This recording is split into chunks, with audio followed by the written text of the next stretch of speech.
So it begins. I started yesterday cutting these to length, and well, I would have done more yesterday, but it started raining, so that's all I did. So today I set it up here to lash these two together for the time being. Well, first, and then I squared it from corner to corner. It's about 99.5 inches. And I just finished drilling out all these holes on both of the pieces, and now I have them mounted just now.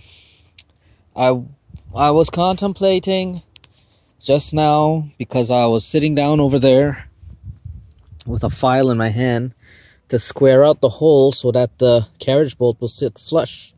Like, you see how that one's not flush? Because it's square at the base there. But I didn't drill the holes in the wood 1/4 of an inch. I drilled them 7/32, I think. Just under 1/4 of an inch, because I really want them to hold in the wood. And it's a pain in the ass to put it in, but with a few taps of the hammer it went in. So I think I'm going to when I take this apart, I'm going to square out the holes for the other 3. It looks slick like that too, you know. Professional. And so that's how the back is going to be. I don't have the middle one mounted as yet. I'm going to do all this first, and then I'll put the middle one, drill the holes and mount it. Right? These are just temporary braces. I just wanted to see how solid it would be with 4 screws here, because I'm contemplating put the same 3/16 plate across here, and then put another one like right here and make an X here, so that it'll keep it stable. But I don't know, because my intention here is when I bolt the axle on, there's going to be 2 bolts here and 2 bolts here. Same on the other side, and I think that might be enough stable to keep everything straight. That's the other reason why I wanted these to fit as tight as possible, to prevent it from moving. You know, if I have it straight here and it doesn't move, and straight there it doesn't move, bolted down and up at the front there, then I won't really need too many stabilizers, you know. And it's going to be 3 pieces. It's not just going to be the 2. So we'll see how it works out.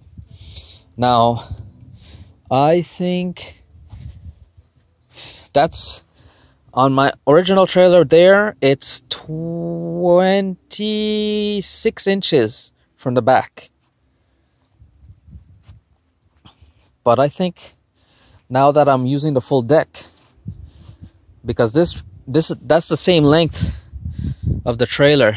I mean, because the arm that I put on that trailer there makes it the same length as this trailer right now. And since I'm going to have all this floor space here that I can utilize, I don't know if having the axle so far back would be such a great idea, just for the sake of balance. You know, I don't want too much weight on the tongue. It doesn't make any sense. Plus, it's a bicycle, you know. I don't want too much weight being supported by the rear wheel. It's just that wheel's just there to guide the trailer, you know. I want the weight to be supported right here. The other thing that I'm thinking about too is that I don't want too much trailer behind the axle, because then when I go to make a turn, I don't want the trailer swinging out too much at the same time, right? I want to maintain that control. So it's a lot to think about. Maybe I'll push it forward another 2 inches. I think that might be good enough. Yeah, I think that might be good enough. So what's going to happen is, that's bolted on already. The next thing I might do now, I think what I'll do, yeah, I'm going to secure the axle on.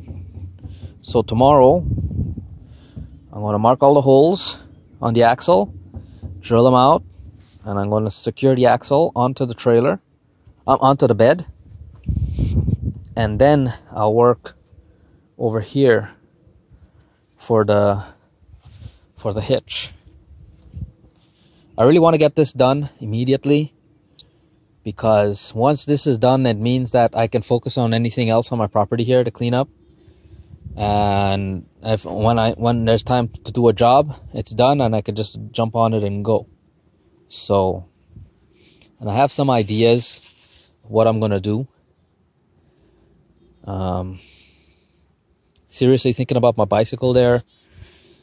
Amazon has the 48 for sale and a 56 tooth cog, and I think I might go with the 56 to haul this around. I don't need to go fast, I just need to get to where I need to be, and that's all that matters. So yeah, it's a nice day today. It was cold this morning. I'm glad I got this much done though. And I think it's a good idea that I'm doing this too, because you look at this trailer here, look at all the bumps and all that aluminum can only flex so many times before it breaks, you know. It's not flat, that's ballooned. So I feel that it's time that I do this, you know, instead of pushing my luck with that trailer there, you know, slapped together sort of thing.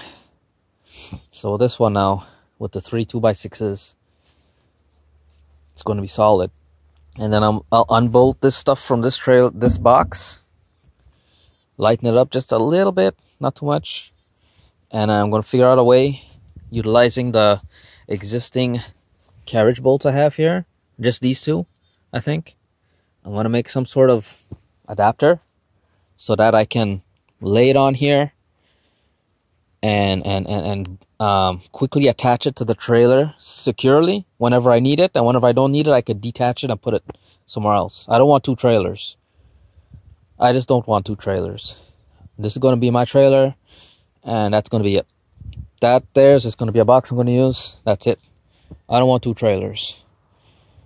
So once I got that bolted on, I'll put the wheels on, and then I'll start figuring out the hitch.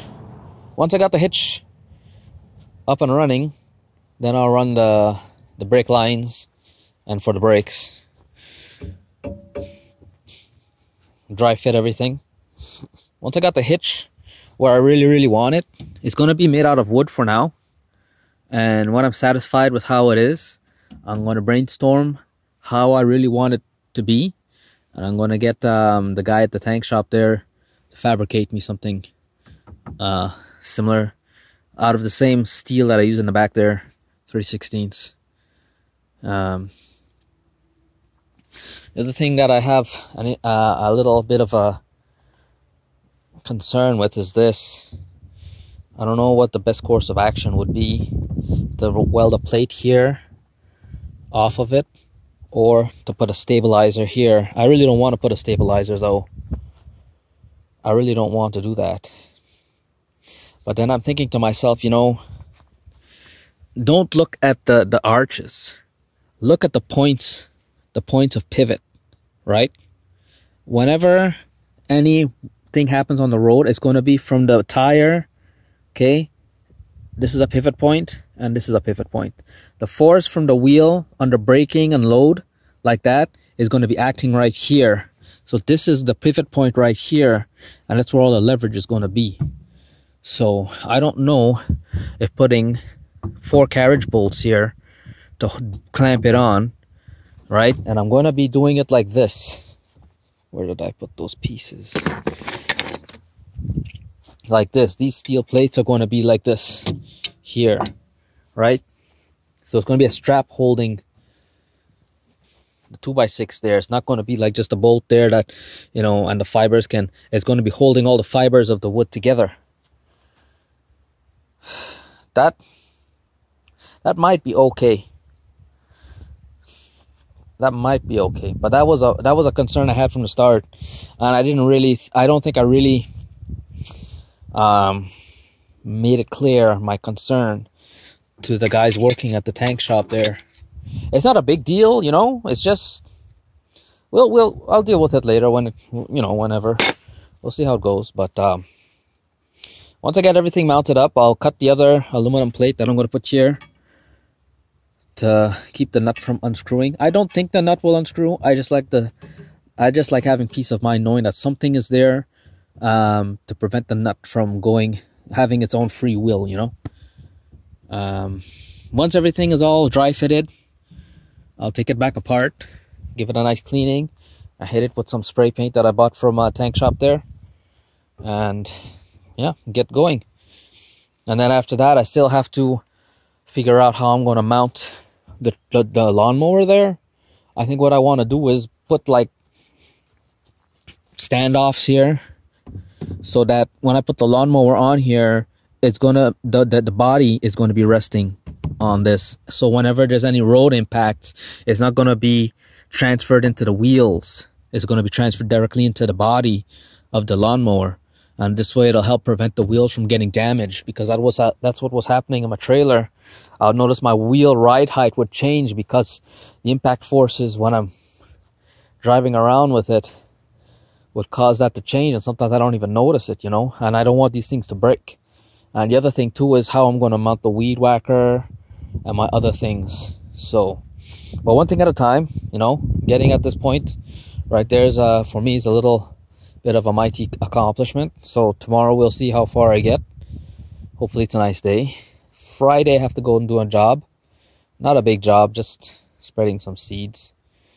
I went to town and I fouled my spark plug. Oh my god, and I had to pedal. So, and I stopped by the Max Auto place there, I think it was, to buy a new spark plug, and I didn't think about buying a DOT4 brake fluid for my calipers. So, next time I go, I'll try to remember that. But you know, at this point, I'm very excited to get this on the road now. Very excited. More excited than I was all winter. Because honestly, I was thinking, you know, why am I building this trailer? What I've been using so far has been working for me, you know. And I mean, I didn't need to suffer heart failure and stroke, but here I am. And, you know, it's the fact that, you know, Canada is a very prejudiced and racist country. And I mean, I'm going to build this and I'm going to make my life out here. And do I really want to live in such a racist and prejudiced, ignorant country like this? You know, I mean, I never saw black and white before I moved to Caracat, but now I do. And I heard lately that it's still the same thing, you know, they have new immigrants in Caracat there, and I hear that, you know, people are still trying to avoid them like they're the plague. People are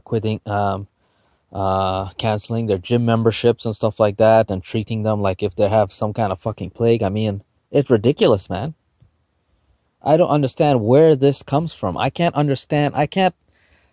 know how you can be racist. I mean, I'm trying to be racist just to fight the racism, because you got to fight fire with fire, right? I'm fed up of it. I just don't understand how you can be racist, you know, because I have so many friends that are white. I mean, I don't know, man.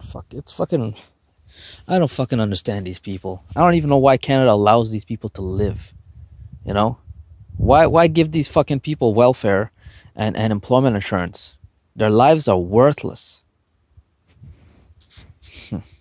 Anyway, oh, and the other thing too is that stain I used to treat the wood, it stinks, man. It's literally poison. And it doesn't penetrate the wood by much at all, which is quite discouraging. I was hoping to see that penetrate at least an 1/8 of an inch, but you look at it, it's like just on the surface, you know. I hit the carriage bolts with my wood and it broke the fibers, and you can see the bare wood underneath, you know. I mean, I think I wasted my money on that. At least I know now, but it's a waste of money, I think. That sealer I bought from Home Hardware for $60, and it stinks, man. It stinks. I think I should have just bought pressure treated lumber. Anyway, whatever.